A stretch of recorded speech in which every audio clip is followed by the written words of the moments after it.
Hello friends, welcome to Archana's delicious recipes. நம்ம வீடியோவில் இன்றைக்கி என்ன பார்க்க போகிறோம்னா, எல்லாருக்கும் ரொம்ப ரொம்ப பிடிச்ச கேரட் அல்வா எப்படி செய்யலான்றதை பார்க்கலாம். இந்த கேரட் அல்வா செய்கிறது பார்த்திங்கன்னா ரொம்ப ரொம்ப ஈஸி தான். கரெக்டான பக்குவத்தில் நம்ம செஞ்சோம்னா இந்த கேரட் அல்வாவோட டேஸ்ட்டை அடிச்சிக்க முடியாது, அந்த அளவுக்கு டேஸ்ட்டாக இருக்கும். வாங்க இந்த ஈஸியான ரெசிபியை எப்படி செய்யலான்றதை பார்க்கலாம். இந்த கேரட் அல்வா செய்யறதுக்காக ஃபஸ்ட்டு நம்ம ஒரு கடாயை சூடுபடுத்திக்கலாம். கடாய் நல்லா சூடானதுக்கப்புறம் நம்ம எடுத்து வச்சுருக்க ஒரு ஸ்பூன் அளவு நெய்யை கடாயில் சேர்த்துக்கலாம்.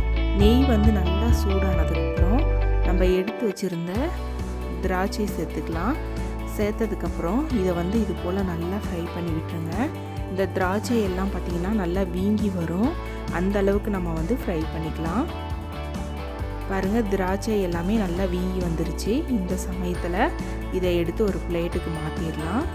திரும்பவும் அதே நெய்யில் நம்ம எடுத்து வச்சுருந்த முந்திரி பருப்பை சேர்த்துக்கலாம். கூடவே நம்ம எடுத்து வச்சுருந்த பாதாம் பருப்பையும் சேர்த்துக்கலாம். சேர்த்துட்டு இதை ரெண்டையும் நல்லா பொன்னிறமாக வர வரைக்கும் ஃப்ரை பண்ணி எடுத்துக்கோங்க.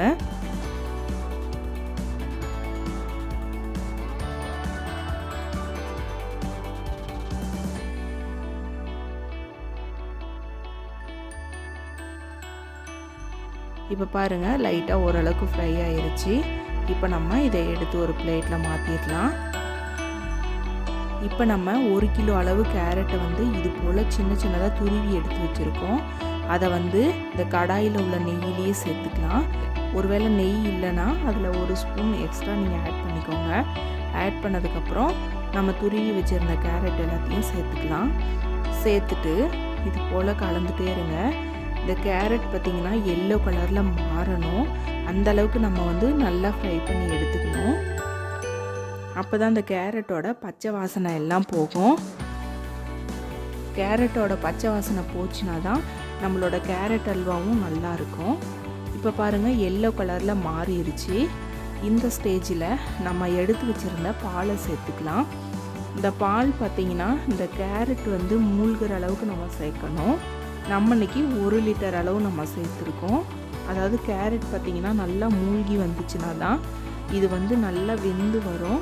அப்படி வெந்து வரும்பொழுது தான் இந்த பச்சை வாசனை எல்லாமே போகும். ஒருவேளை பால் குறைவாக சேர்த்துட்டிங்கன்னா இந்த கேரட் அல்வா டேஸ்ட்டு அந்தளவுக்கு நல்லா இருக்காது.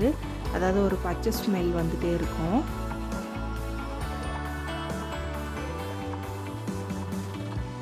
பாலை சேர்த்ததுக்கப்புறம் ஒரு டைம் நல்லா கலந்து விட்டுட்டு இதை மூடி வச்சு இந்த பால் நல்லா சுண்டி வர அளவுக்கு நம்ம வேக வைக்கணும். இந்த கேரட் இந்த பாலில் வேகும் பொழுது இடையில் நீங்கள் எடுத்து நல்லா கலந்து விட்டுட்டே இருங்க, இல்லைன்னா அடி பிடிக்க ஆரம்பிச்சிடும்.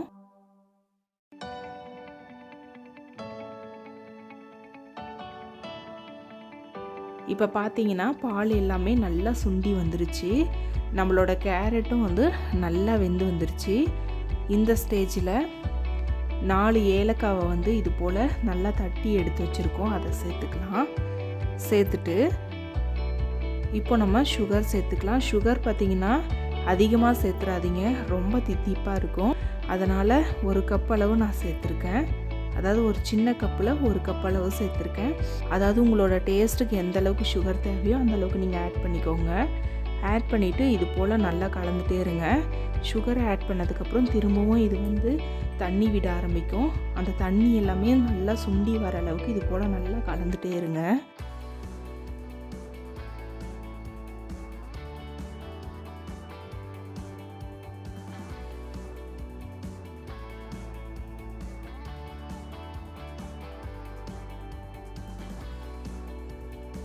இப்போ பார்த்தீங்கன்னா தண்ணி எல்லாமே நல்லா சுண்டி கேரட் அல்வா நல்லா ட்ரையாக இந்த அளவுக்கு வரணும், அந்த அளவுக்கு ஃப்ரை பண்ணி எடுத்துக்கோங்க.